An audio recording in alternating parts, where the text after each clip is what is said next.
Hello, everyone, and welcome to another episode, a special episode, a launch day episode of the Ginge and Pedro Show. Hooray!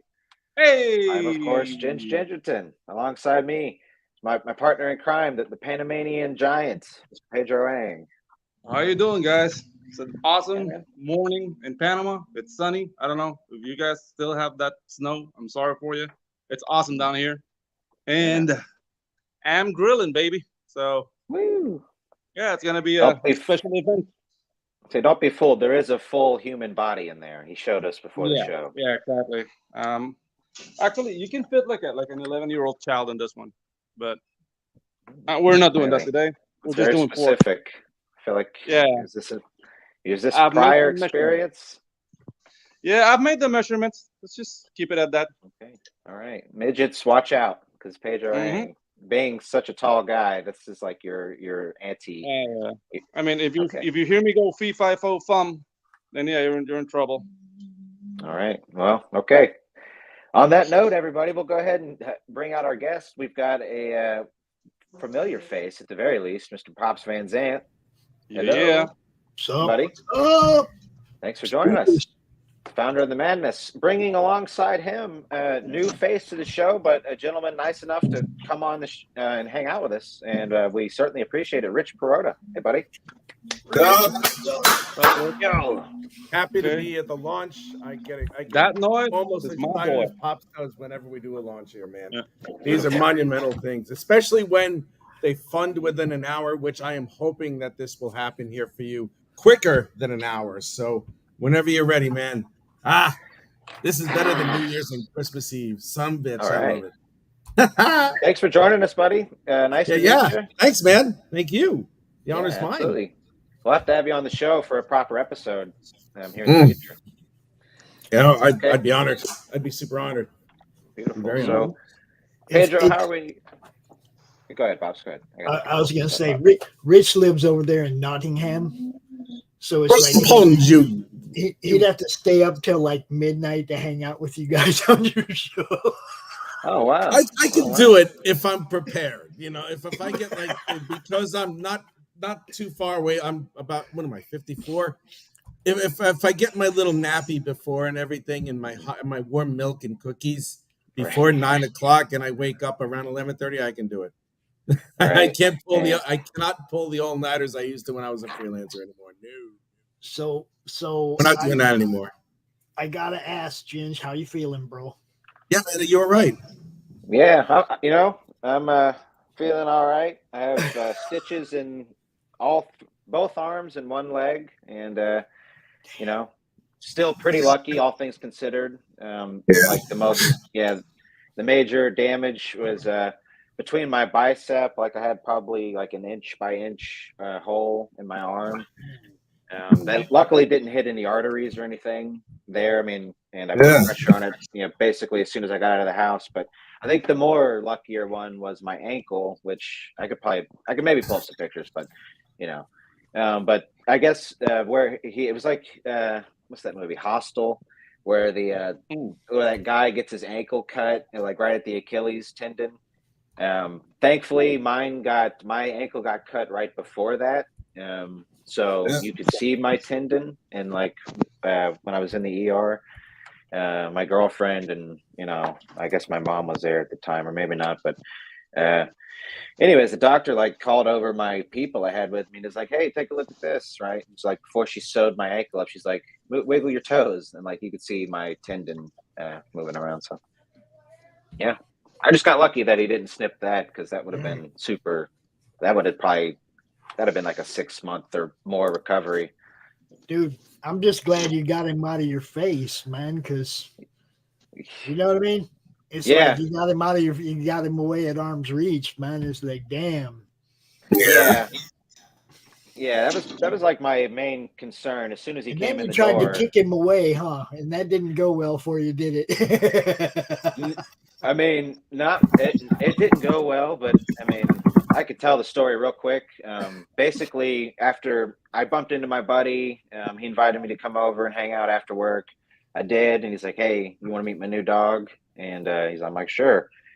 He opens the door, lets the dog in the house, and this thing runs up to me, straight into my face, starts sniffing, immediately starts growling. So I'm like, I lean back. Yeah, I lean back, just push him back, right? Nothing crazy, just hey, And then as soon as that happens, he lashes onto my arm, and that's why. And it was like full mouth on my bicep. I had to reach my hand. My buddy was like trying to pry his mouth off me, and I had to reach my hand in there, and I had this cut on there. Trying to pull my arm out of his mouth the first time, got a little bit out. Then he grabbed back on, and I have like a bunch of bite marks in my tricep here. And then I got out of the mouth and tried to run to the door, and because my buddy just didn't have a good hold of the dog, it slipped out of his arm and then bit my leg, and we had to fight it off my leg, and then I was able to get out the door. And then I was like basically just freaking out, being like, his name was Charlie. I was like, bro, Charlie, you got to take me to the hospital, bro, right now. Like, we got to go, which he did. So, yeah. Oh man, it was crazy, man. It lasted like a minute, maybe a minute and a half. But yeah. Yeah. I can't even imagine that. Yeah. Oh, sorry. Yeah, I've been saying this though. The upside is now I have an excuse to use a cane other than just sort of being a corny white dude. It's like now I really am a PI. Yeah, dude. You're gonna get you the hat, the overcoat. Yeah. And Stop, Hojo. Yo, my boy, Zictus. What's up, fellow Florida man? Good to see you, buddy. Yeah. He's got alligators out his way. And Hojo, what's up, pal? Thanks for coming by. So, boys, how we doing? Sorry to sort of dampen the mood there, but yeah. Hey, dude. No. We were all worried for you, man. So, dude. We were just happy you're okay. Take care of yourself, buddy. You're sitting there smiling. I know people that would be laying on their bed going, "Oh, I gotta be a bad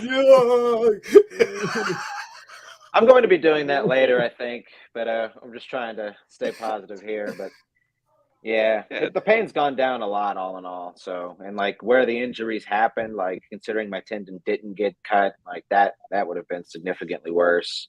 I'm pretty lucky, but yeah. So, let's talk tropical, shall we? Yeah. Let's do it. do that."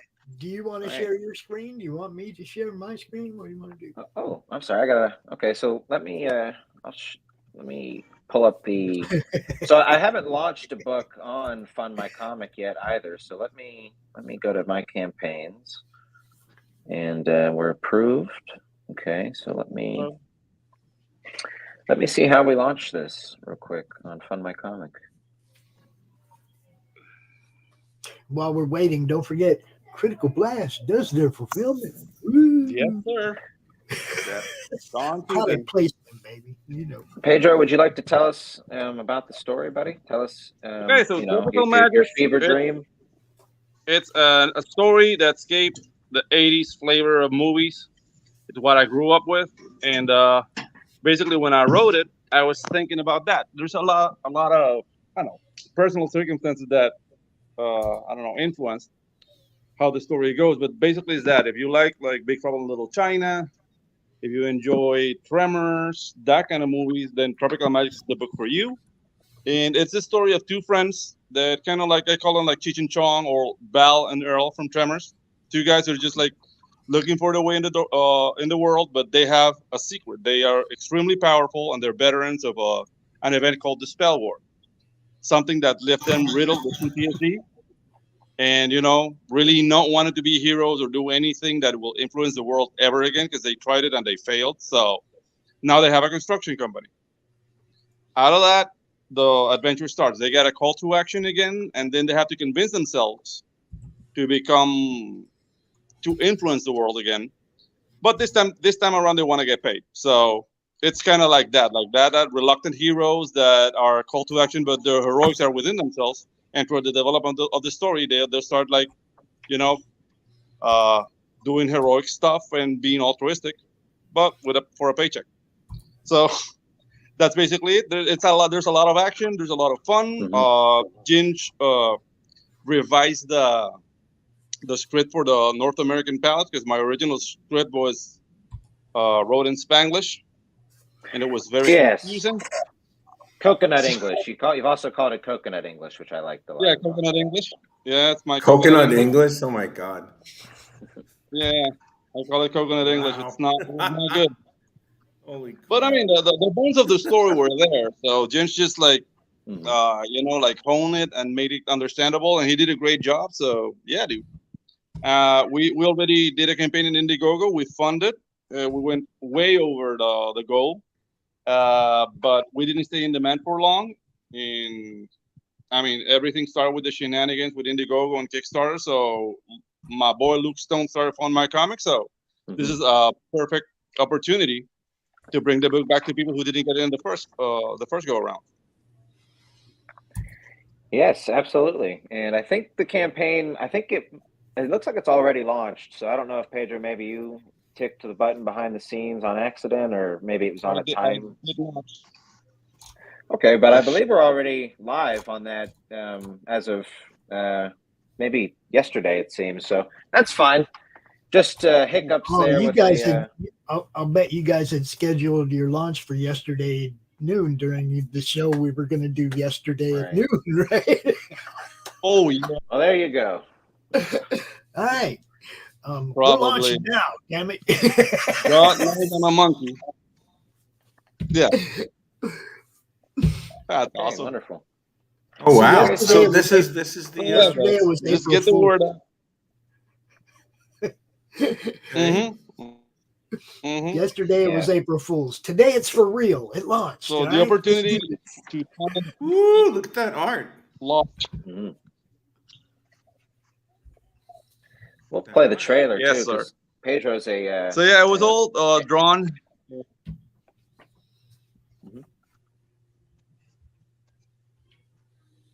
Hello. Hello, can you hear me? Hi, buddy. Yeah. Yeah, I'm buddy, right go here, ahead. man. I'm just listening to you guys. Okay, so yeah, like the art is all penciled, ink, and colored by me, because I'm poor and I can't pay other people. And basically, this is what I do. I've been an animator for 20 years, so I had to adapt how I learned to draw as an animator into a comic book, environment. So yeah, I know the art looks unique, but dude, it's 20 years of experience done with anatomy and storyboarding and action. So I don't want to toot my own horn here, but the action is very. I don't know. I've been told like it's a very enjoyable book, and yeah, like you guys enjoy the story. There's a lot of moments of action. There's a lot of fun. The characters are like well grounded in people I know. So, and that's why they look like that. Like mostly it's like friends of mine, and I've taken like traits of them and inserting them in this like extraordinary situation, which is like a future where magic and technology collide, and that works for the worsening of mankind. So how would they react in this environment? So that's it. Even the antagonists, like the Children of Chaos, the guys you see on that page, they're loosely based on friends of mine. So I guess I kind of I think you cheated need there. some better friends, buddy. Yeah, I know. No, but I'll say this about my part of the book, because I ended up Pedro initially hired me for editing, and I later learned to letter just because him and I started working together more closely after this book, and just to make things easier. And I'd always been interested in learning to letter, so I kind of had the opportunity here. And just asked him one day, I was like, "Hey, bro, do you mind if I give lettering a try?" And he's like, "Sure." So I didn't want to just get out there and just do a half-assed job at it. So I bought that. I'll have to get up there and get it, but I bought Nick Picos's How to Letter Comics, and I read that in like a month and a half, and then used it as a workbook, just basically going through the whole thing. And yeah, from there started lettering the book. And one of the things that was, even though this was Pedro's first comic book, one of the things that was really evident was his animation experience and ability to tell stories. Because as far as the dialogue rewriting that I did, when it came to actually lettering the book, I would look at the page, see what's on the actual artwork, and then I'd look at the script, and then I would try to see initially what was the best version of both, right? Trying to get Pedro's original vision, but sort of sticking more to what I saw in the art because that was, sort of the end product ultimately. And just within the art, there was a bit of a separate story with some characters, like some character relationship stuff that hadn't made its way through the script that to me, when I read it, was like right there on the page and actually ended up being kind of a running theme throughout the book. So there was a lot of natural storytelling in his art just right away. So, yeah. On that animation. Thank you, Jim. Why does it sound like a clown? You got a clown horn. You're tooting my horn, man. That feels. No, but I'm weird. gonna hit this trailer here. Yeah, let's do it. Go ahead, Pops. I'm just gonna jump in and say, being one of the people that actually owns the book. Thank you, sir. Double horns, all that. Damn. You know. Yeah. I think you're just sitting on a clown horn over there. Yeah. Okay. Squeezing it with your butt would you cheeks. like a hooga, or something like that? I don't know. I'll tell you what it Is is. this started yet? I'll tell you what it is. He really misses the fishmonger. Oh god. Yeah. All right, I'm gonna Okay. hit this There's no trailer. fishmonger. I'm at my girlfriend's house, but the kids next door have a rooster horn. So yeah, You can't play the escape trailer, it. please. Yeah, 1 second, boy. Sorry. Oh, can we go full screen on this? I don't know. No, that's one of the things I wanted to. I've been trying to get a hold of Luke and see if we can figure out a way to make that so that it goes Yeah. big screen, like But Right. we can do Okay. this.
Now, the main thing everybody needs to know is this book has already been funded, printed, all that fun stuff. When you order it here, you're just probably just going to get it because RJ is handling the fulfillment, right? Right. Yeah, Oh. RJ's handling fulfillment. There will have to be an additional print run because there was only like whatever left over. I think I have maybe 10 copies of the original cover, one of the RT Bear variant, and I think Pedro had the same amount. So I think that's what I got was the RT Bear cover, actually. I do Yeah. believe that's right. This is the last time we're gonna sell the RT Bear cover on this second chance campaign, and after that it becomes a collector's item, extremely exclusive. So yeah, yeah, Keep so that I in actually mind. have it right here. There we go. Yeah. Yeah, man. And the color work is done by Oliver from I'm sorry, Six by Ars- six? Six boys. yeah, 656, but Arce, That's how we- is that how you pronounce it? Honestly, We just Great, call him great. Ollie. Yeah, he does great work, and the color job on this, I don't know if my camera really does it justice, but When I say this thing feels like electric in your hands, dude, this thing feels magical. It does feel Magicks, right? Like, really great job. So, awesome stuff. I enjoyed it. I really did. And that's not just because I'm a pothead. I'm just saying. Yeah, thank you, buddy. I'm a pothead too. What can I say? Pedro knows his target audience. He knows what he was doing.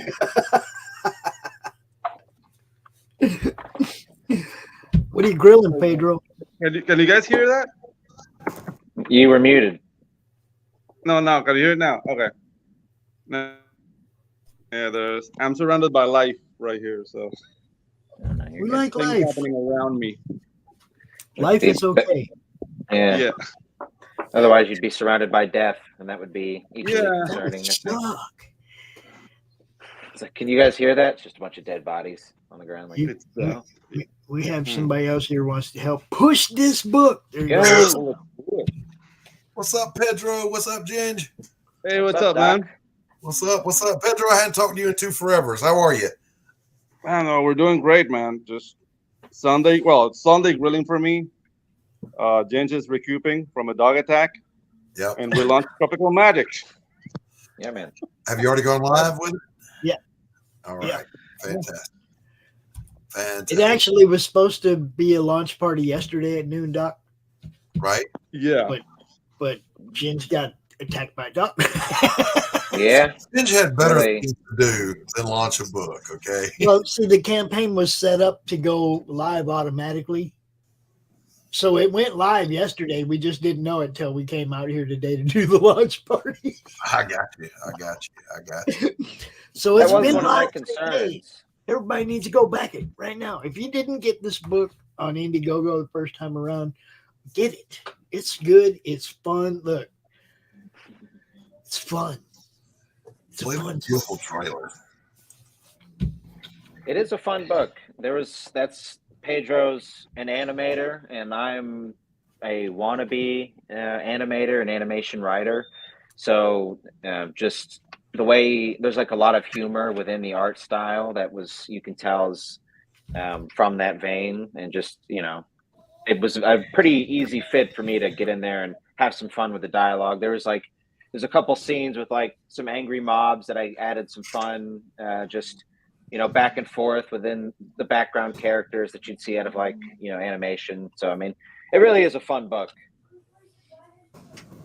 Very cool. Very cool. I want to see the trailer. Let's roll that bean footage. footage. All What is right, Pedro grinning about? By the way? play her again. Let's do it. Woo.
Oh gosh. Oh, look.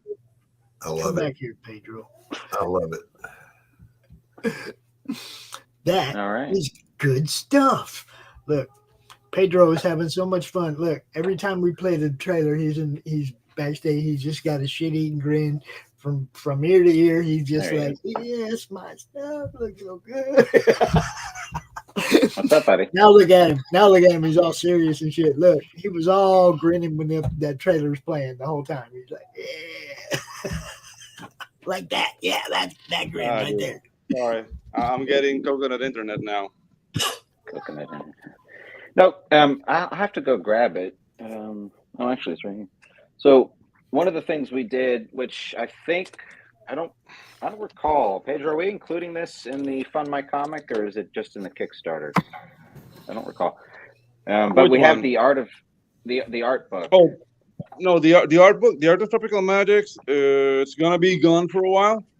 We're not offering neither the Kickstarter or the Fund My Comic. The reason is that I'm planning to do 4 books on the tropical magics saga, and we're gonna get the making of at the end of the 4th book. So the thing is, like, everybody who backed the Indiegogo, this is like a very special book you only get if you back up on that first campaign.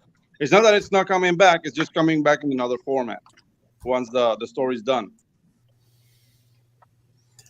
Gents, I got to bounce for a few minutes. We just had a family invasion. Got the kids all showing up. I guess they want food. I'll be back. Good luck with the launch, Ginge and Pedro. We'll talk Thanks, to you. Doc. Hey, thanks, man. That's what happens when you have kids. See? Okay. Grandpa duties. It's all good. Yeah, dude. Like I'm already cooking for the people down here, so I totally understand. Oh, let me get this back up here. So, Pedro, tell us a little bit about the. What was your original vision for the book? Because I know a lot of the art changed over time, and what you had originally was quite different. Yeah, I mean, it sounds like a sob story, but it's really not. So basically, what sparked creating Tropical Magics was me being homeless for 2 days during the pandemic. Like I was living with a lady. We broke up. We had to get out of the apartment.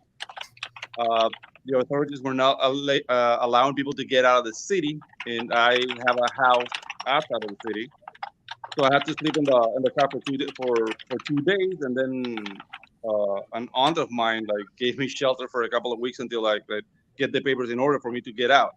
But sleeping those 2 days, I was having not nightmares, but really weird dreams about these 2 guys in a Panama City. And the moment I could hook up my computer at my aunt's place, I started drawing, and it was very frantic. So it made kind of sense, the art, but it wasn't a real story. So I made 8 pages, and then I stopped and I wrote the script. So that's how Tropical Magic started. But the design was a little bit more chibi, more medieval.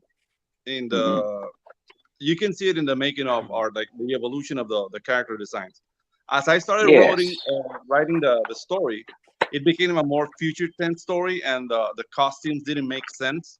So I started modifying, making them bigger and worse for the wear.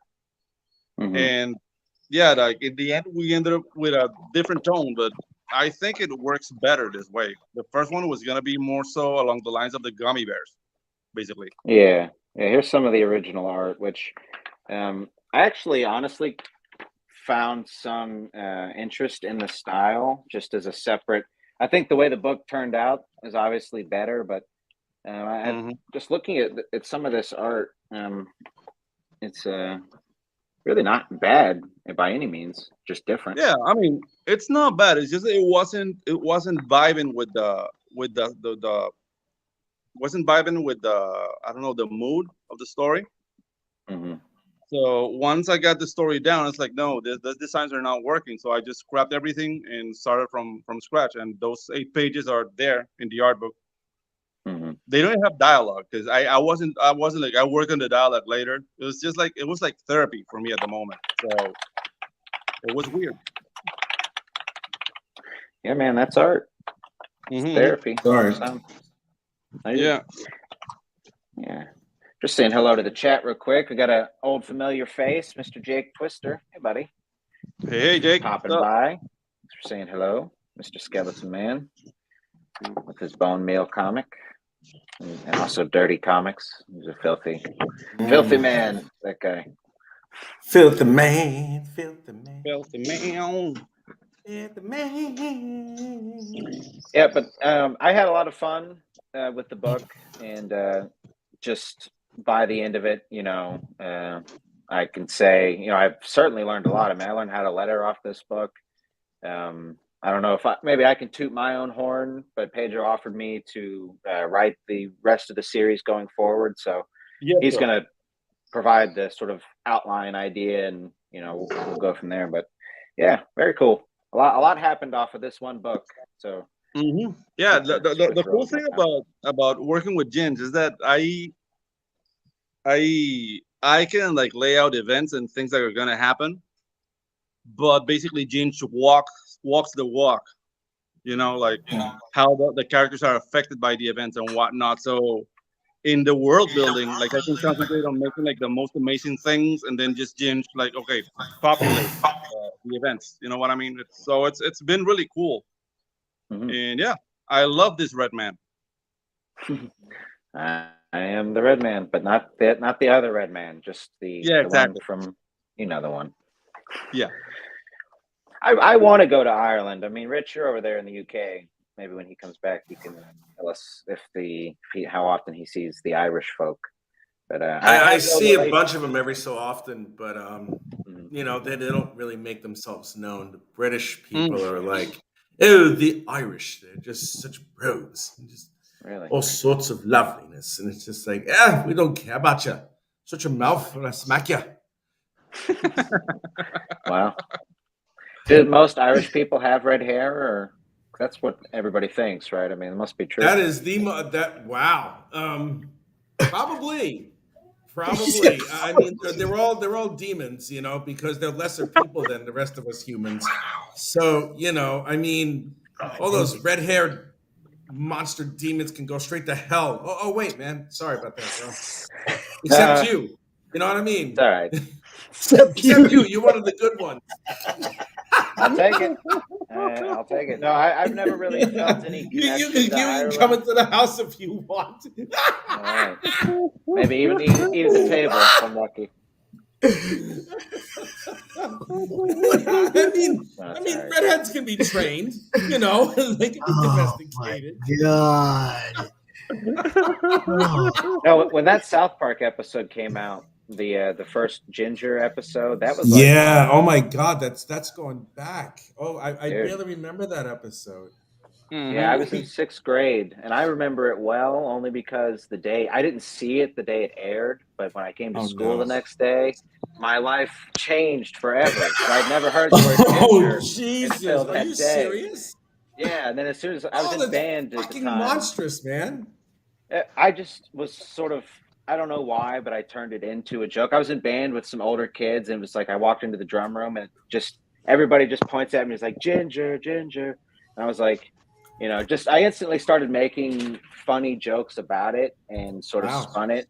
But to That's me, really like, cool. yeah, well, I got a laugh off of it, and then it just sort of clicked, and like now, I mean, I've gone by without sometimes even not by choice, because there was like maybe a stretch of like 6 years I didn't hear my own name. It was just Ginge or Ginger or Gingy, but it's fine, right? I've made it my, you just make it your business, and it does get a laugh, and I like to make people laugh, so I'm a clown at heart. Well, you're not the clown. You're not the clown. You're the better man because I'm not a huge fan of making. I mean, there's some people who deserve it. Obviously, you don't. But I make fun of a lot of people.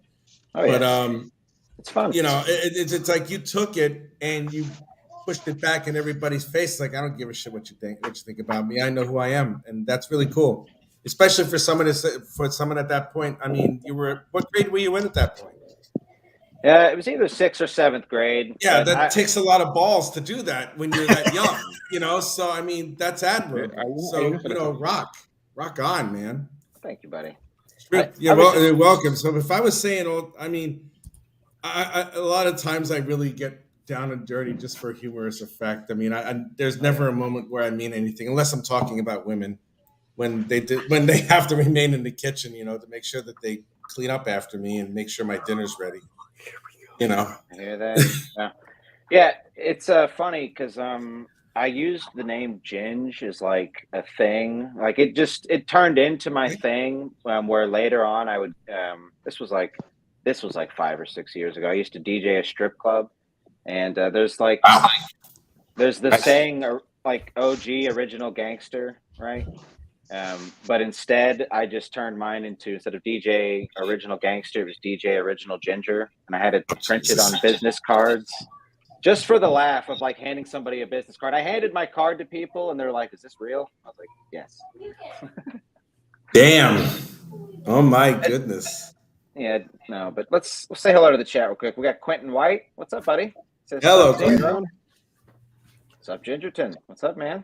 Good to see you. Gregory. Hey, Greg. Glad me too, buddy. Hey, what's up, Gandhi man? Appreciate that. We're clowns at heart. See you in the next Juggalo gathering. I will be there with bells on, my friend. Oh my God. No. We don't have any juggalos here in the UK. What takes you to the UK, Rich? I'm curious. Where in the UK? Well, no. What brings you all the way out there? Did you marry? I was married, and then I got divorced. But and I was going to come back to the United States, but then I got offered a postgraduate university teaching job at an art college, and I just had my 6-month review. I passed with flying colors. Now I'm there permanently. The only thing I have to worry about now is if my visa will be accepted. But when I applied for it, I was in a little bit of dire straits. And just on a lark, I applied for the fee waiver option to stay in the United Kingdom, and I got it. So, given with all the things that I'm going on, I have a flat here that I signed up for. You know, obviously, I'm employed employed where I'm going to be for the next however long I choose to, and yeah, I'm most likely gonna stay here for good.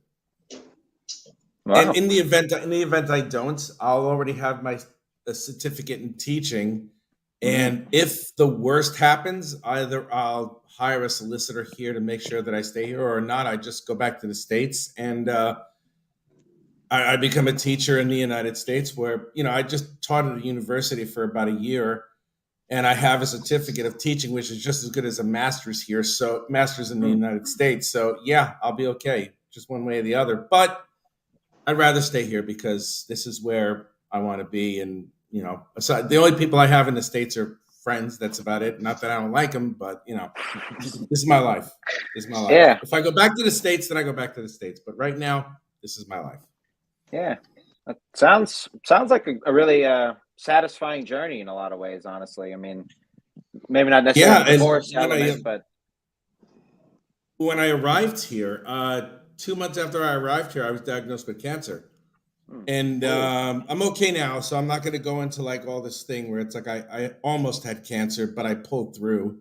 You know, like some people I know who just like I could have, but I didn't. You know, but I had it actually, and I survived it. It was stage 2, which really sucked, but I got through it, and then I started publishing my own comic book, and that's how I met Pops. And since then, I did what I needed to do here, and we'll see what happens within the next 4 or 5 months. Yeah. You know? Good. But either way. Good luck. Yeah. Thank you, man. Thank you. Did you launch this again yet? When are we going to launch this? It is launched. I guess it technically launched yesterday. Okay. All right. Okay. Yeah. It's all good. This is the game we play, gentlemen. No sweat. You'll see our fumbles live. We have Jake Twister. He used the dreaded flat. He's transmuting the language of bad teeth. Jake is from somewhere. He's from. I can never remember. It's either like Norway or Iceland or one of the like. Well, one of Q's from the Netherlands, so we totally got the Europe audience kicking in right now. So awesome, rock and roll, very cool. We clowns do not accept juggalos. Oh man, my mall, like when I was like 17 or 18, maybe a little bit older, maybe 19, something like that. Our local mall banned juggalos outright, and like any selling of juggalo merchandise, because we just had. I mean, I guess they were just teenagers wearing Juggalo shirts, but they're just causing trouble, like sort of trip pants wearing teenagers will do. But our mall fought back against the Juggalos.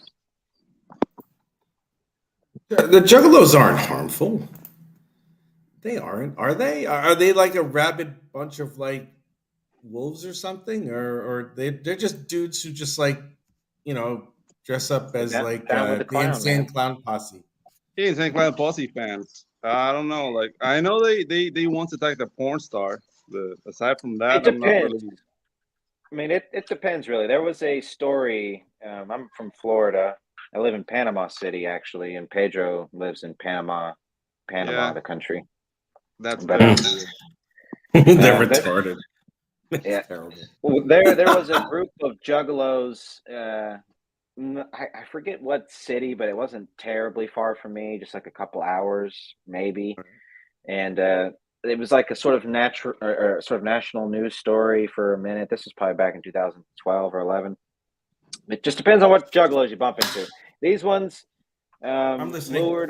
these ones lured a guy, one of their sort of friends, I guess, that they decided they were going to kill. It was a vampire cult of juggalos, basically, that decided to brutally take this.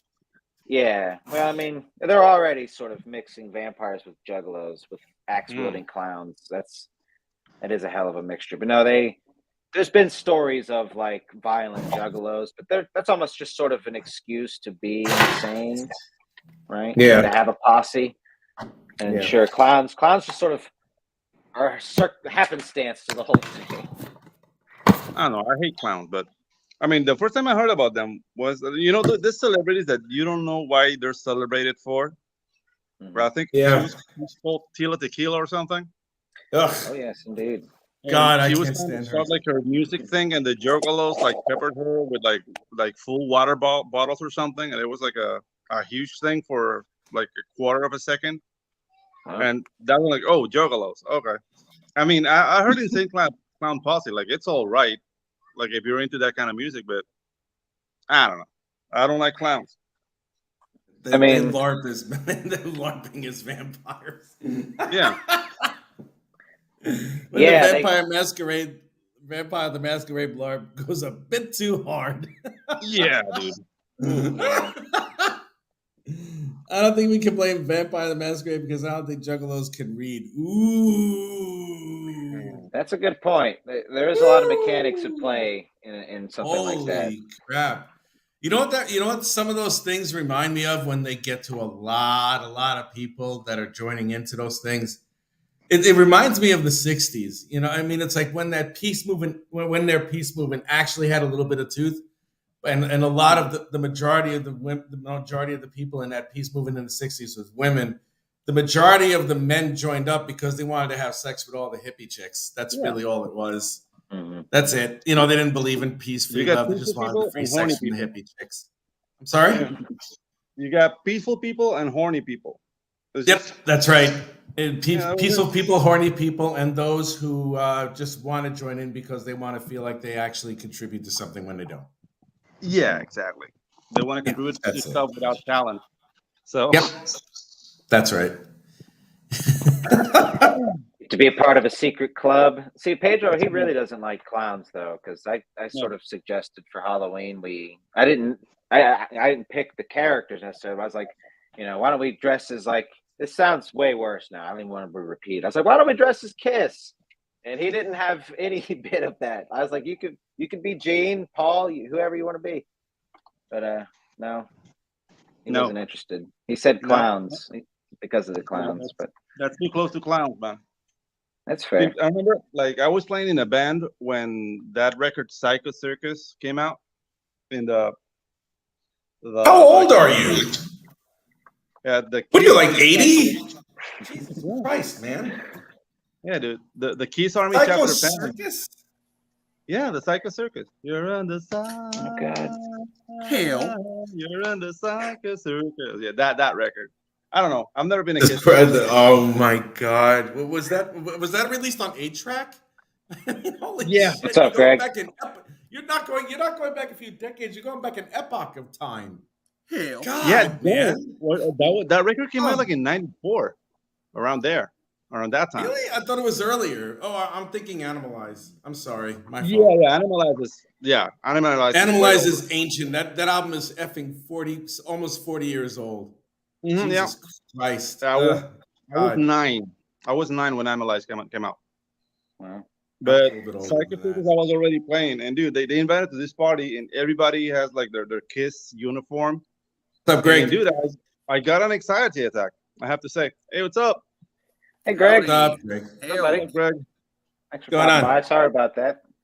You know, there may be a logical reason why people fear clowns. By the way, Pedro, Yeah. I don't know if you guys are familiar with the story of the Nephilim. You know, any of the stories around the world of the giants Yeah. that likely existed on this planet. It is believed that clowns are mimicking the look of giants to warn people of menace, because for one, you got the stilts, right? Yeah. That's for the height, right? For the height of the giants. Then giants from all over the world, by the way, and I mean all over the world from different eras, are described to have white skin, very, very pale white skin, red hair, red lips from eating humans. Jesus. And they have 2 rows of sharp teeth, and it gives them this wide, sappy looking kind of smile in a way. And 6 fingers as well, but that doesn't really play into the whole clown image. So it's there's this hypothesis going around that that's what the clowns are about, because it's not just the modern world in which we see clowns. We also see them from indigenous all over the world doing different types of clown makeup, including the black opposite checkerboards, which is also something to do with the Nephilim. Interesting stuff, huh? Yeah, I don't know. Like, I have a very like personal story against clowns, so maybe it's a little bit of that, and the fact that that when I was 6, a clown picked me up and ran away with me. Wow. Oh, Jesus Jesus, Christ. buddy. And dude, Well, that'll do it. Man. I clawed his face. I kicked him I kicked him in the face because he was like carrying me, and dude, I went insane. He let me go. Like, oh, we're just playing. Like, fuck yeah, you know. And That's messed up. ever since that day, when I wanted to go to the bathroom as a little kid, I would see a clown come out of the bathroom and go in. So yeah, no Wow. clowns. That's crazy. Screw that. Yeah, the hell with Buddy. clowns, huh? Yeah. Let's say What hello up, to the what chat real up? quick. We got Atrocity Press. What's up, buddy? Thanks for coming by. Hey, what's up, How man? you doing? Max. Don Dulas says, Killer Clowns, from Outer Space. What's everyone's thoughts? I thought it was better than Gone with the Wind and E.T. combined. Yeah, I I thought saw it was that the movie. greatest thing that I have ever seen in my life. I brought my first girlfriend to a movie like that, and then I had to bring my second girlfriend to the movie that I saw the day after because she broke up with me after bringing her to see that shit show. So yeah, it's a great movie, man. Woo! Yeah, Love Killer it. Clowns from Outer Space, Attack of the Killer Tomatoes. Yes, that yeah. Troll 2. That's the Yeah, that's greatest trauma. thing I've ever seen in my life. Yeah, and Spice World. Yes, Yeah. Spice World. I rank Spice World right up there with I Spit on Your Grave 2. Not 1, 2. How about the sequel. Toxic Avenger? I was actually, oh my God, I gotta tell you, I was actually there was a part where Melvin was on fire after he fell into the vat of nuclear waste. Spoilers. Yeah. I was actually in the crowd that was watching him burn or some shit like that. I was actually there at the filming for a couple of these things. I didn't even know what the fuck it was until I actually saw the movie about a couple of years later. I was like, whoa, oh my God, I was there, but you can't see me because I'm all the way in the back. But that was my Toxic Avenger experience. Very cool. Yeah, dude. I had They ruined it when they made it a cartoon, Yeah. So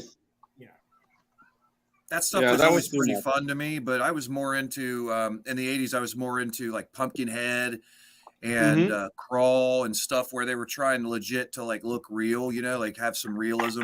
Like that really got my imagination going more. I did get a kick out of those movies you guys mentioned, Killer Clowns and Toxic Avengers, but it was kind of like a fun romp for a little bit. And it's like I got bored with them pretty quick. But I've probably watched Pumpkinhead 50 times, 100 times, maybe more. I don't know. I just love that movie. It still stands up today. I mean, some of the haircuts don't, but but the actual movie does. The story, the way it all flows, everything's good. It's good acting for the most part. Lance Henriksen was really good at least, but that was more my bag. Lance Henriksen is always a win. He is always. Yeah, I met him in New Orleans. He was. Oh, you did? Yeah, that's awesome. He was a nice guy, really tiny guy. I didn't realize how small he was. He was almost a midget. Probably about 5'2", I'm guessing, 5'1", somewhere around there. Really? Yeah, really tiny. Crap. That is insane, man. Great actor. No idea. Well, that's the thing is, it's easier to use shorter guys. Shorter guys look thicker and have like more of a thick look, and then when you're shooting them, like for one, the camera's going to make people look a little larger, and also they shoot the actors in from angles and such to, and sometimes literally have them stand on top of like things, to be taller. So just like I'm trying to think of a recent example. I don't know. I don't watch any movies or TV anymore. It's all fucking shit. It is. I heard that about Tom Cruise, though. Like does Tom do that? Yeah, I would imagine Tom would do that. Yeah, he's a short guy too. That would make sense. Yeah.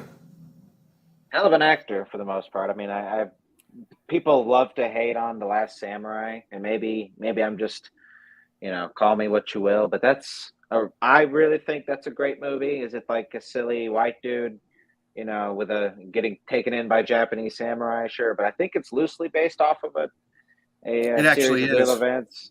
Yeah, but just the cinematography and the storytelling. It's a long, really fantastic movie. It's just one of those sort of epic pieces. Yeah. I thought it was pretty good. He's done good, man. He's done some really good. I think in my opinion, his best movie is Day After Tomorrow. And no, that wasn't the title. I always get Edge of Tomorrow. Edge of Tomorrow. Thank you. I love that movie. And then there was the other science fiction movie he did about 10 years ago. With that really visionary director and writer. Starts with an O. I know what that is. Shit. What is the name of that movie? Was that with Morgan Freeman? No. Was it Oblivion? Yes, it was. Yes, it was. You're correct. You are correct. Let me look it up real quick here. I think I saw that in theaters. Yeah, the name is very vague, so it's not easy to remember. So that's why. Yeah, they were like stuck in the sky, like living. It's been a while. Yep. There was like, right. That's it. Yeah, it's a good one. Let's see. Here, I'll find it. Go ahead and keep talking. I believe it's called Oblivion. Quentin. It is. It's something. Thank you. That's it. That's it. Yeah, that's a good movie. Atrocity says, Max says Dances with Wolves in Japan for, I assume, The Last Samurai. I actually haven't seen Dances with Wolves. It's pretty good. It's long. It's good, but it's long. It takes a while to watch the whole damn thing.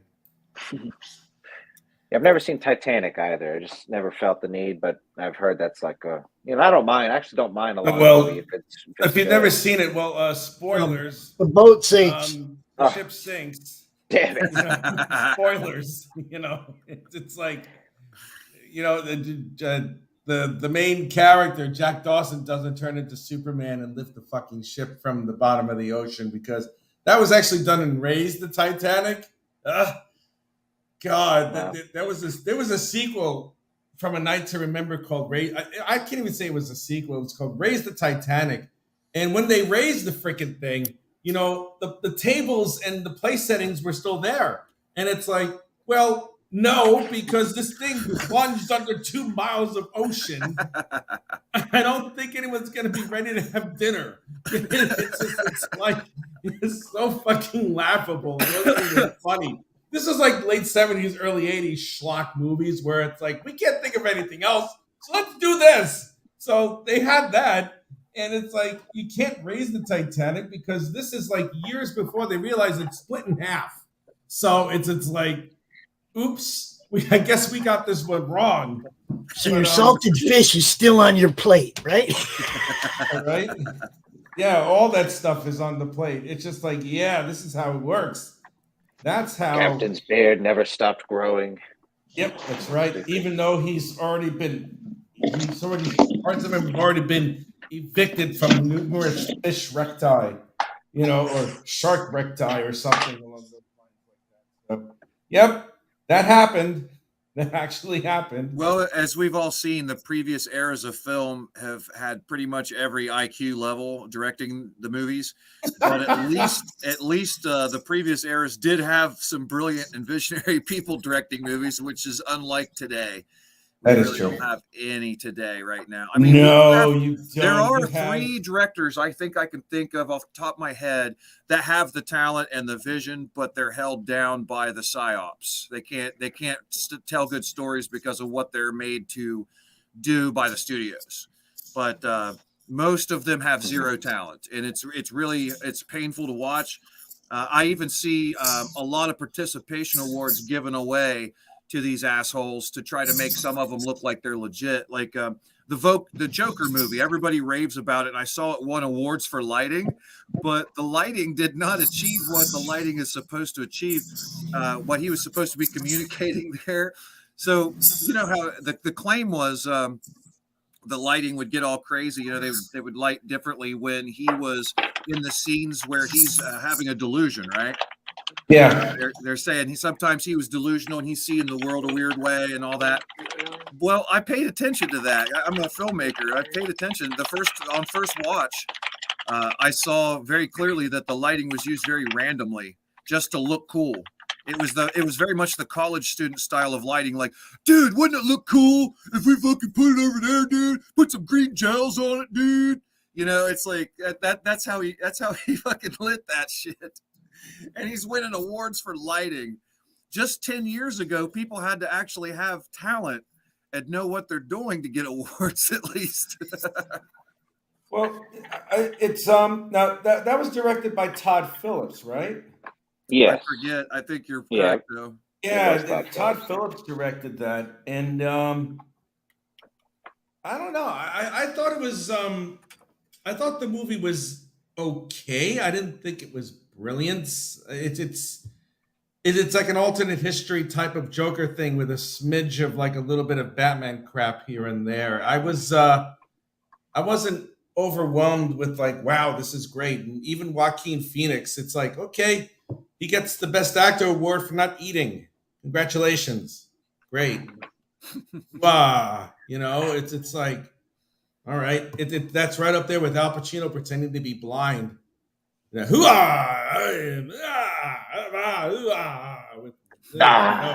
It was watchable, but it was pretentious, is what I'm kind yeah, of. it was pretentious. That's right. Yeah. You're right, because it's like it really took. It was almost like it was like the story told by the Joker, but the Joker doesn't even know his own fucking story, or has like That's a not the million versions Joker. of it anyway.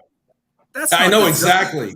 That guy can't fist fight with the Batman. He can't like operate rocket launchers and set up explosives and all this kind of shit, dude. He's a little pussy, man. Like a fucking teenage girl would walk up and fucking deck him, and he's laid out. I don't know. Unpopular opinion, but that Joker movie should have ended in the beating in the alleyway. Yeah, it should have been. That's right. And then he should have been. It should have been like Just 15 minutes. There should have been unmentionable things done to him in lots of different positions too. Because I was like, well, yeah, no, I don't like half an hour of that. Look, if you're going to be a supervillain, be Doctor Doom, not the Sandman. Right. It was Did just you guys weak, see? man. Did you guys see the screenshots? I mean, I liked the first movie. I'll be honest. I don't feel it needs a sequel whatsoever. and Yeah. that's exactly what we're getting. And I guess it's a musical as well for some reason. Oh to yeah. me. Oh, that's the jump the shark thing. Oh, Yeah, that's Oh, way God. too much for me, dude. I No, I went from being This is turning around, coming back, and jumping the shark again. Oh, I Man, love I don't find that. Lady Jump in Gaga the attractive shark, either. nuke the fridge, fuck the Well. clown. I mean, it's one of the other things. Well, that's Yeah. what a lot of these guys do in Hollywood. They have an idea for a movie they want to make, and with the movie they really want to make, but the studio says, "We'll give you a shot, but hey, kid, you're going to have to do a Joker movie." And the dude doesn't want to do a Joker movie. He's never really read Joker, but he's got this But idea for what movies. movie Like, did they want if to I do put the originally? paint on, it could be like You a know? Joker movie, and it's just Yeah. sad. What was that? Yeah. Sorry. Like what movie did they want to do originally? Like, hey, I want to remake Gandalf. No, you're getting the Joker. Like it makes no sense. Yeah. I they want to try do a to remake fit of their the movie. Remains of the Day. You're getting Star Wars. It's like, ugh. Exactly what Atrocity just said. Exactly. Retool Yeah, to fit Joker. There's no doubt. I'd like to Yeah. know what the original script was. I heard the same thing about Christopher Nolan's Batman. Like originally he wanted to do like a spy thriller. I don't know if this is true. Just something I heard like a couple years ago. Highly possible. But they said we want to do a Batman movie, and if you can put, if you can make this a Batman movie, then we'll give it to you. But I don't know if that's true or not. But I'm just curious. To Max's point here, what was the original? Because I think if the story was that Nolan wanted to do like, Yeah, some sort of Christopher spy, Nolan. whatever. Christopher Nolan wanted to do Glory with Denzel Washington, and they gave him Batman. That's what he wanted to do. Seriously? Dude, I don't know. Like, I just stopped paying attention to Hollywood. It's just like it's not even fun anymore to see them fail. So yeah, screw it. I'm reading comics, man. Mm-hmm. Yeah, that's where I'm at. I'm even a filmmaker. I won't watch get it. anything. There's nothing for me to watch. Well, a lot of things in Hollywood have become homogenized, and they're just waiting for sequels. They wanted to see if anything that they make at this point, it's either remakes of something that was far superior or just attempted franchise properties that have been long since vanished and long since obsolete. I mean, how many more Transformers movies can you do? How many more?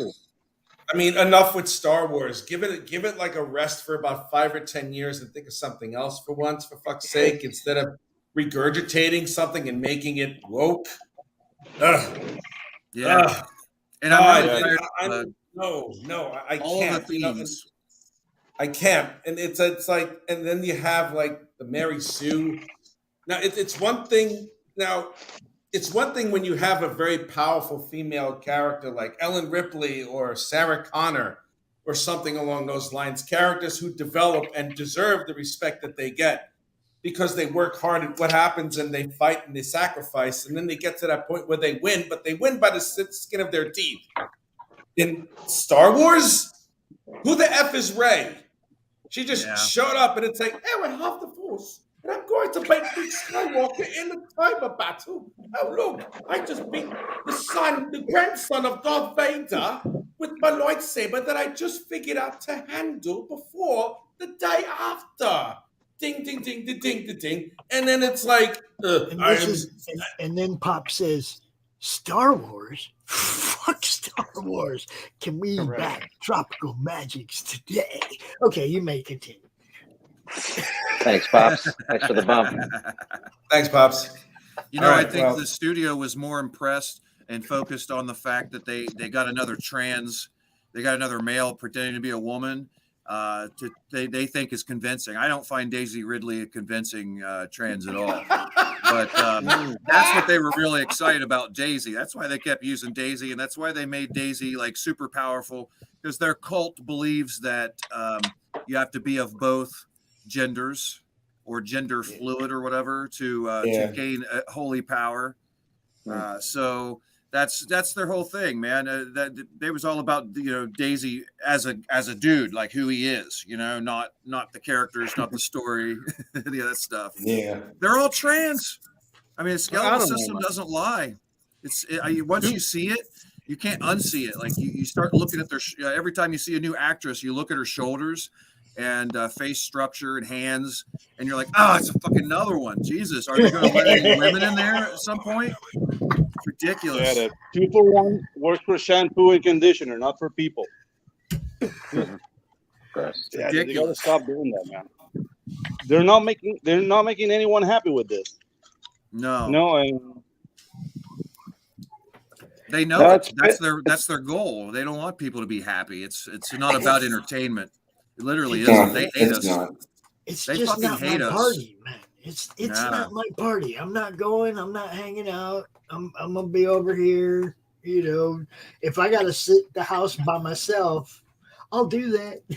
Yeah, I didn't even go to the party, bro. Like, as a filmmaker out there, I was trying to get movies made, and everybody kept saying, "Why are you here? Go to LA, dummy." I'm like, "Are you fucking serious? Those people are there." Fuck that. I'm not going there. Go anywhere but there. I went to New York. I went to Orlando. I went to some different film cities. You don't have to go to LA. But stay away, man. I did Yeah, visit I've there never once. been. Ugh. It No, does thanks. seem, just from the outside looking in, it does seem the whole situation over there seems like just not feasible, to put it nicely. Like, there's no way that's a situation I'd want any part of, living in LA, let's say. Unstable. Yeah. Unstable. LA is a slum. LA Yeah. is a slum. I went there a few years ago. I took a cross-country train ride to Nice. see my friend in San Diego. Oh, it was fantastic. The whole Yeah, scene, very cool. the scenery going there and coming back is absolutely incredible. But I had to transfer at Los Angeles, and I had a couple of hours for a late leeway or whatever the fuck it is, waiting or whatever it is. And I walk outside of And the train turn around, station, walk back in. I'm sorry, a Did you layover, turn whatever. around and walk back in? Well, no, I walked for a few minutes, and it was really stunning because on one side of the block you have the Chinese theater, you have all this glitz, glamour, and all this crap, and then on the other side of the street, it's literally a slum. Literally a slum. It's like there are homeless people in front of abandoned businesses where the Hollywood Walk of Fame is. So it's like they probably clear out or exterminate all the homeless people. They put some sort of spray on the abandoned buildings, to make it all glitzy and stuff. And then you see Christina Applegate going, "Yeah, I can't believe I got the star around the Walk of Fame." And it's like no one gives a shit because remember you from a show from 35 years ago. Who cares? It took him 5 minutes to get to nobody gives a shit. It took him 5 minutes. Well, No, it's not your normal no one nobody gives a shit thing, though. It is that no one I gives just a feel like shit. I Hollywood, don't. nobody gives a shit. It's like It's a I quit caring shithole. a long time ago about that shit, man. It was a great story, though. And I've always wanted to take a train ride myself, like across. I didn't know we really offered cross country. Oh yeah, I went from Flagstaff to Pennsylvania, Harrisburg, Pennsylvania on a train and back Nice. because it don't go down to Phoenix, but you can go up to Flagstaff and catch it and go across country. Yeah, it's a hell of a trip. For me, it was 3.5 days because Dude, I I went had from a New York blast. to San Diego. I had a And- blast. I had my It's great. smoking It's up. fantastic. Train stops a lot, so you can get off and smoke a cigarette or smoke whatever you want to smoke. You know what I'm saying? Yep, that's true. Okay. It was cool. It was cool. I was down with it, man. Sometimes the train would stop. There'd be a convenience store right there, and you wouldn't have to pay that ridiculous price for the fucking train food. You know? Yeah. Hey, Jim, What's up, buddy? how are you feeling, buddy? I'm feeling good. Just hanging out. Okay, cool. Just checking. Yep. Just checking. Yep, we're all good. You're right. I sorry for breaking up the flow of the conversation. It's just checking on my boy Ginge here. We're good. So yeah, no, I've always sort of had the idea of like, and I would later talk to a guy who worked for the train system, not the passenger train system, but the industrial one. and we have an industrial train system that runs through my town. It's a port city, so they're always bringing these big ass pipes and shit. But I always had the urge to just grab a hold of one as it's going, right, and just see where you end up. Then you hear about all the homeless people in boxcars that'll stab you and butt fuck you. So A boxcar Willie. yeah, just not worth it. And creepy dude in a boxcar.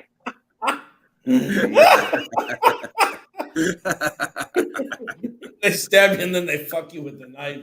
Oh my God. Yeah, gimme. Oh Jesus, God help me with that. Having intercourse with the wound. Yeah. Oh, they F you in the wound. Oh, that's disgusting. That's even worse. I wasn't even thinking that. I was just thinking normal butt fucking, and it was still hilarious. These guys. You guys are really being They're gonna disgusting. butt fuck you, boy. Yeah. And now we're gonna butt fuck you where we stab you. Yeah. Yeah. They're gonna get a foot up their ass is what they're gonna get. They try to butt fuck me. Oh It's not my happening. God, help me. Oh man, that is off the rails, which I think is fucking amazing. I'm happy with that. Trust me. Yeah, that's PlayStation stuff. So how's the grilling going, Pedro? How's the lunch coming along, buddy? Oh, okay. So the ribs are ready. They're sweating a bit. You have to let them rest. I did smoke some picanha, so it's not like. Let me just turn on the camera here. So you can see the smoke ring. Oh Here? yeah. So Oh man. Started. with rosemary and salt and pepper. That's it. And then I have the ribs getting a little bit of hit here. Nice. Well done. And some potatoes. So yeah, Ooh, boy. they're doing well. Yeah. I'm turning off the camera because the internet is doing coconut stuff, so I have to be away for a little while. I'll just listen to my dulcet tones of my voice. All right. The dulcet tones. Pedro, we call that banana internet. Yeah, banana internet. Yeah, it's tropical. It smells of papaya and it sucks. Pretty soon we're gonna have banana internet here too. Watch. Yeah. Mine's already starting to suck here. New company bought the ISP, and the quality went down considerably ever since. So, Oh man, That's always fun. Willie's Where's getting Elon and his magic internet? Elon Zuckermusk. Oh, by the way, Elon's super woke. He suspended a whole bunch of us for speaking up against trans athletes. I'm right now. I got 4 more days on my suspension, but yeah, woke AF. Fuck him. I don't Controlled know. opposition, I'm not just a- like all of them. I don't care about people who decide to become trans. Identify yourself wherever you want. I don't care if you call yourself Zaphod Beeblebrox V. I don't care what you call yourself. It doesn't matter to me. But if you're a male transitioning to female and you decide to go into women's sports, you should not be allowed in women's sports. You're You're not built physically like a female. Fine, you transition. Fine, you change your gender. Even if you go that far as to remove the genitalia and have it altered, you still have the body that you were given. You have greater muscle mass than the average female does. And no matter what, you're still going to have an advantage, no matter how much you change yourself. It's an unfair advantage. It's bullshit. And I mean, it's evident in MMA fighting. It's evident in swimming. It's kind of ridiculous. It's brutal in It is combat brutal. sports. It's unfair to these women, and Exactly. I mean, really, it should not be happening. It shouldn't even be a debate.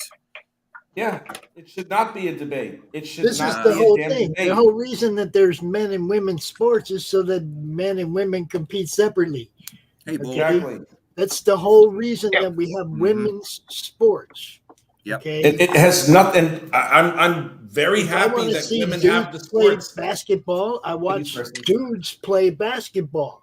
If I want to watch women play basketball, that's what I got a league for, of women playing basketball, right? I don't want to see two male leagues. What the hell? You know, it's Right. like, Yeah, dude, like, I don't know. I think they should have their own league, and that would be the end of that. sure. But Yeah. in Sure, the why end, it's not? not profitable. Because the thing Yeah, is, yeah, like, go ahead. you have a male, most male leagues is most men watch sports, right? So those are the leagues that make the money. Female Yeah. leagues tend to be slower. I'm not bashing female athletes; they're awesome at what they do. But dude, you They watch are. the WNBA, it's way slower than the normal NBA. That's a given. And Yeah. most people don't watch that. They're like a male Yep. subsidized league, right? And if you do a trans league, it's like the audience is going to be even smaller, I think, Yep. Oh because yes. 5 most of people. people won't be attracted to that. I mean, So 5 I people like the watching. lingerie. I like the lingerie MMA. If you want to know too. oh yeah, dude. Haven't you seen like the must have missed that. lingerie like football league? Yeah, the I don't watch XFL, I football, think I it watch was the called, or highlights. no? Yeah. There's like an MMA league that's like chicks are in lingerie and then whooping each other's asses. It's like, yeah, I watch it. Mhm. I can watch it. No, I they, like the to see trans, people get beat For a up. minute. Yeah, it's like watching a fight in the dressing room. Exactly. a trans NBA league is kind of, I mean, if they wanted to do that, fine, but it's kind of funny in a way because it's like, Yeah. it's basically just a bunch of dudes and like some They chicks weren't good enough to playing. play in the NBA. Yeah, and they're just going to sort of suffer this weird thing of probably, I mean, Nobody cares. definitely, well, that, but also like the actual natural girls within that are still going to be at a disadvantage because they're playing against natural dudes. So it's like Yeah. they're just creating the problem again, but in a fishbowl for themselves. Yeah. And it's just funny. It's like the whole idea is kind of stupid. I don't know. Some people like to watch like car crashes and train wrecks, so maybe that's the audience for that. I think fans of that. That's what YouTube more videos. fetish. That's what YouTube's for, and that and cat videos. The Yeah, that's what reaction it's really videos for. will kill it. Before you had to slow down your car to watch the car wreck. Now you just punch it on YouTube. That would be Yeah, funny, those are the actually. best. And you make a good point. Yeah. I don't know. I like playing the theme from Dukes of Hazzard whenever I see any of those car chases and shit, and then they jump Dude, off. Yeah. Well, Beach Boys, sure. Dude, I'm more focused to the Vince Yeah. That was Benny I'm more Hill. focused to that one. Yep. I play Rich, a can I- vehicle. Oh, sorry, ahead. Greg. I was just gonna say, Rich, I'm a full screen here, buddy. Can we ask what you're doing, man? I am All right. drawing a devil-like creature because I have nothing better to do today. Very nice. Thank you, thank you. I'm just I like having the face fun. structure.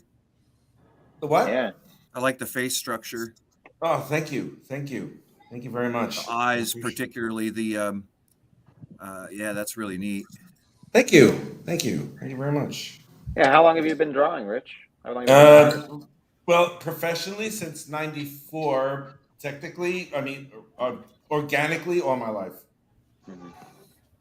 But I started at Marvel. My first art job was Marvel Comics, so I spent about a decade there.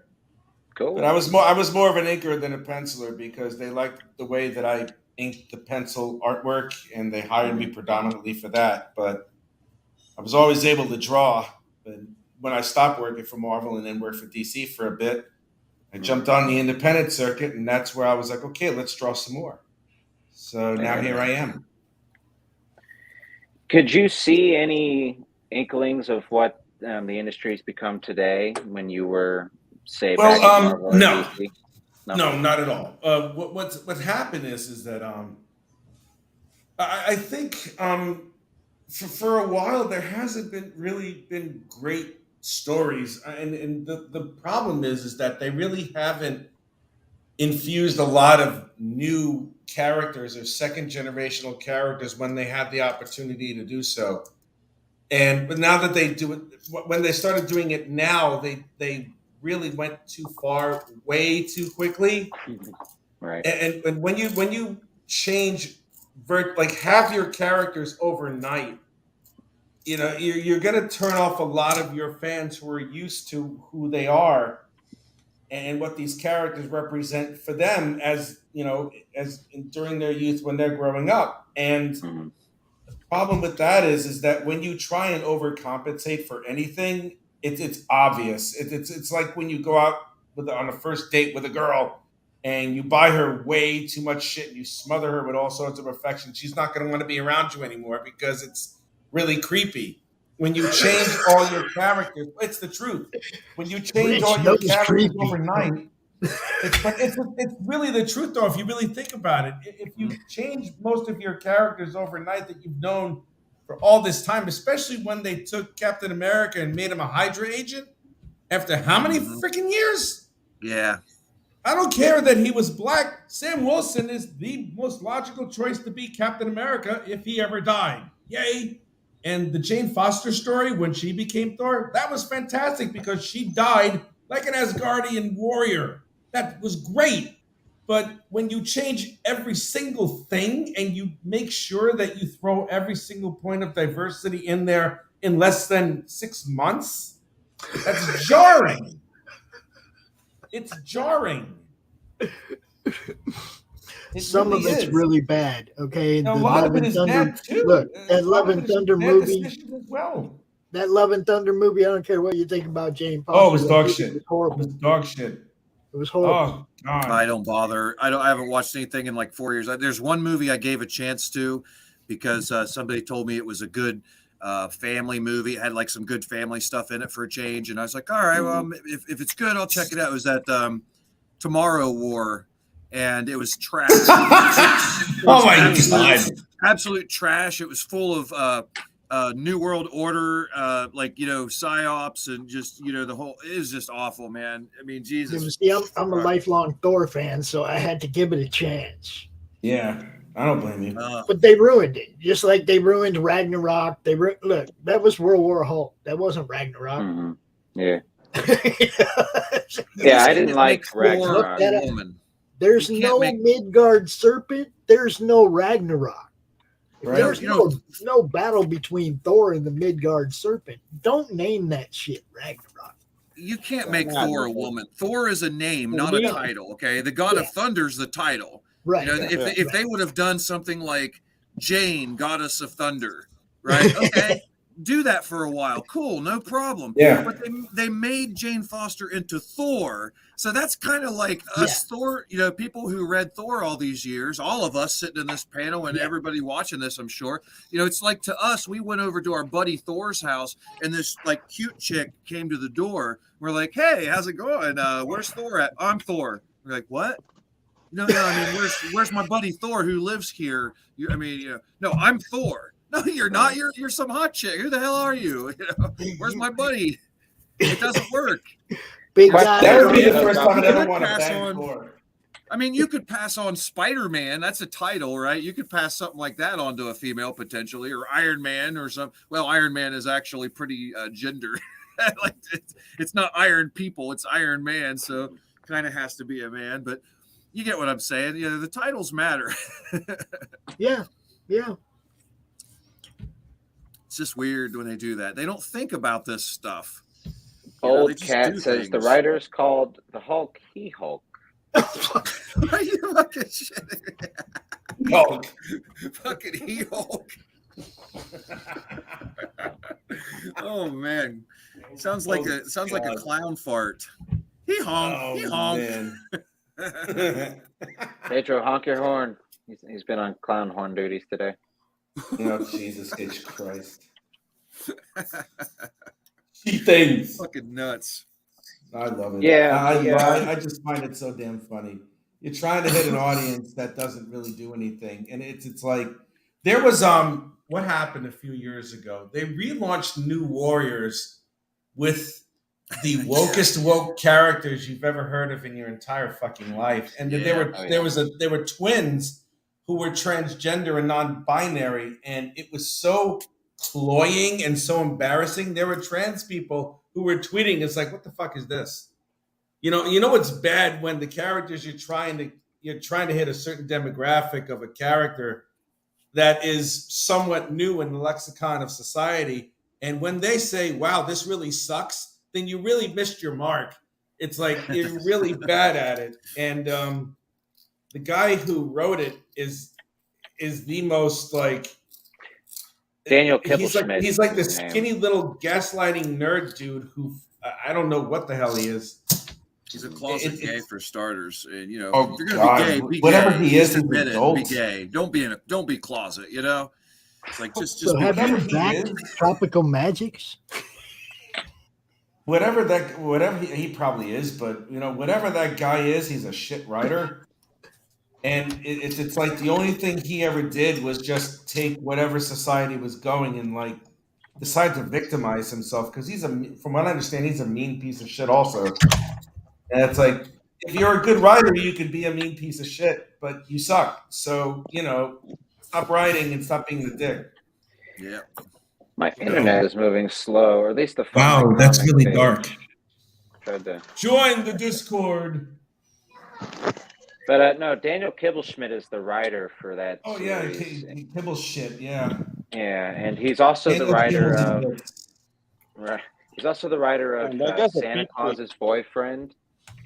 Oh, really? You guys read that one? Yep. Yeah, he wrote Santa Claus's Boyfriend. And it's funny because Marvel some years back was going to release. This was after his New Warriors thing. Marvel was going to release a Blade series, and this is when I was still buying mainstream comics. And I was excited for this series. I was like, ooh, thank you. Something, you know, I can maybe rest my head on being like good and cool. It's like a new Blade run. And they announced the series, and then like 2 months later announced that Daniel Kibblesmith was going to be the writer.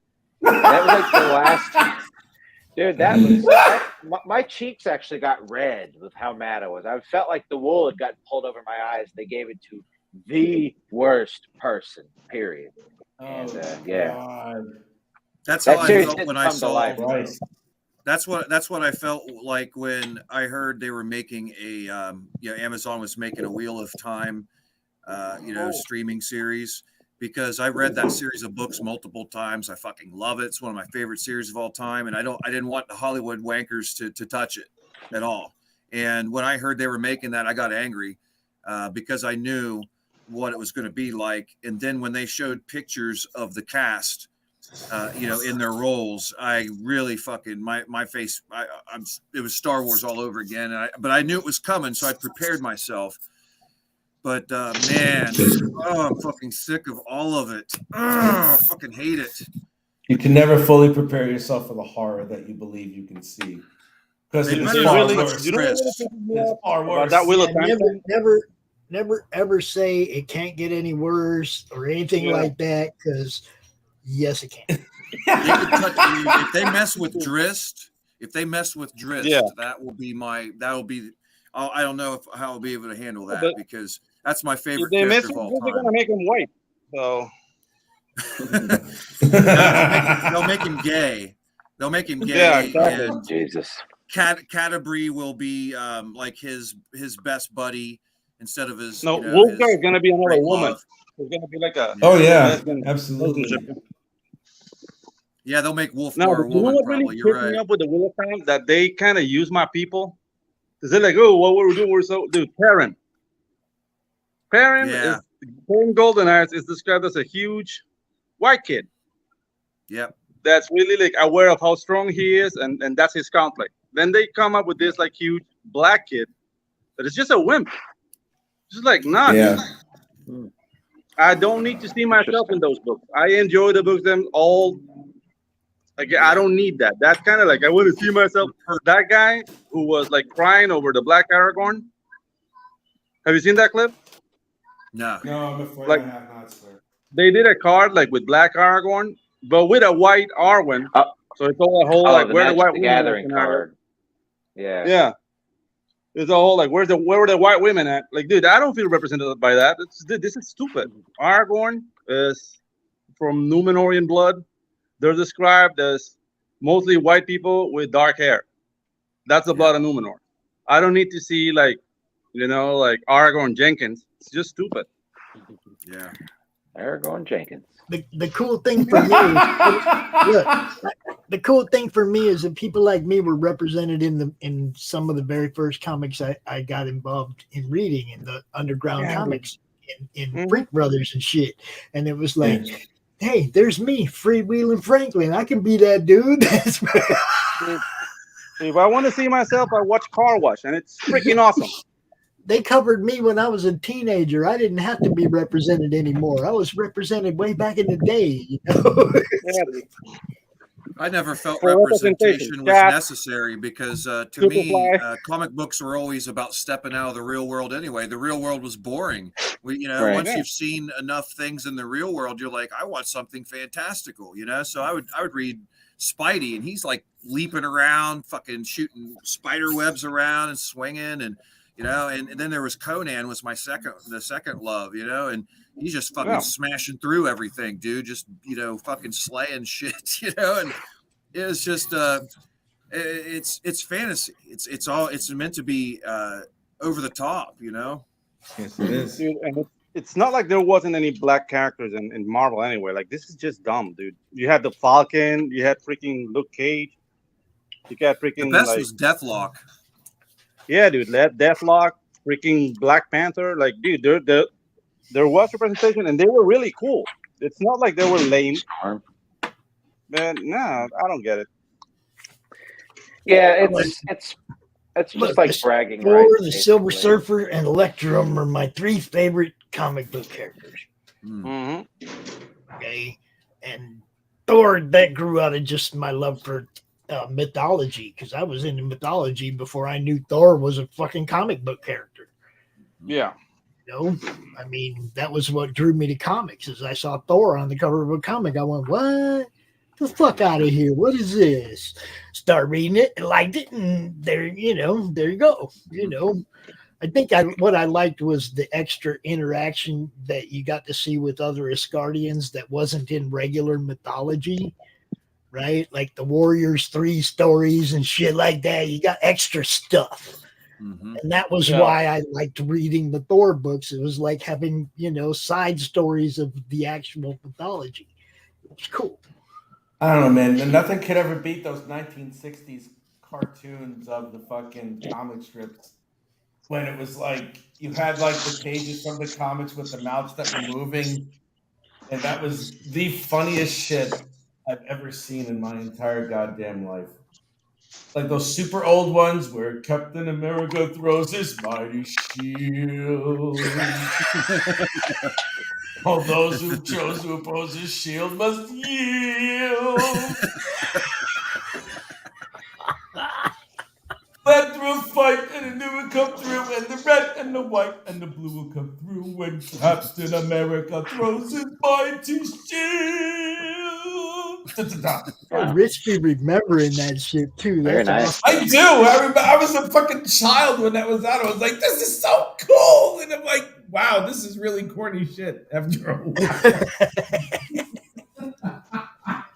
Like, God damn, what the hell happened here? I was like, oh my God. Oh man, I gotta find that fucking. I do All right, need a guys. training program, Rich. Right. He needs a Hey, weight Doug. training program. He needs something, Yeah. Pedro, are you there, buddy? Yes, I'm here. All right, guys. Let me- I Wait, guess, let me- well, if you want to You're not leaving, are you? Yeah, Well, can you yeah, guys we hear were me? gonna do. Yeah, we were All gonna do right. it. Yeah. All right, man. Sorry. No, it's all right. No, I'm glad you were here. Yeah, dude. Yeah, I I'm appreciate gonna be making the rounds to get the word out. The book is out, but dude, no one was counting with the dog attack on Jen. So, dude, thank you so much for Yeah, your man, time. thank you. I really appreciate it. You're a true friend, man. I'm That's gonna all leave good. this up as the featured video on the madness for a couple days, so more people see it on the replay. Look, you guys fund my comic. You guys know what's up. Indiegogo sucks. Kickstarter sucks. Crowdfunder sucks. Zoop sucks. I'm so tired of the way they treat you guys. Luke's one of you guys. He's not going to treat you that way. You actually have a human that you interact with your campaign. check it out. Give it a try. If your customer back these books on this platform, screw them other guys. They take more money from these guys. They don't help these guys. They shadow ban them. They do all kinds of stupid shit. Give Luke's platform a chance, man. You know, Yeah. just give it a Yeah, thanks, chance. Pops. You Thanks, bet. Pops. man. Yeah, guys. You're welcome, And, man. we want to thank y'all for joining us. And Greg, thanks for coming by, buddy. Rich, nice to Thank meet you, you. man. Thanks for hanging Pleasure out. meeting you, sir. Pleasure meeting you. Yeah, I'll definitely hit you up here. We're booked on the show until like I think May, but we'll definitely get you in on the next showing if you want to come hang out. Whichever, man. I am honored to be there if you have me. Thank you. Thank you. Cool, dude. All right, Pedro, good to see you, buddy. So I guess we'll go ahead and end the broadcast here. Do it. I'll say thanks to the chat real quick. Quentin White, thanks for coming by, buddy. Bold Cat Studios, thanks Stephen for coming B. by.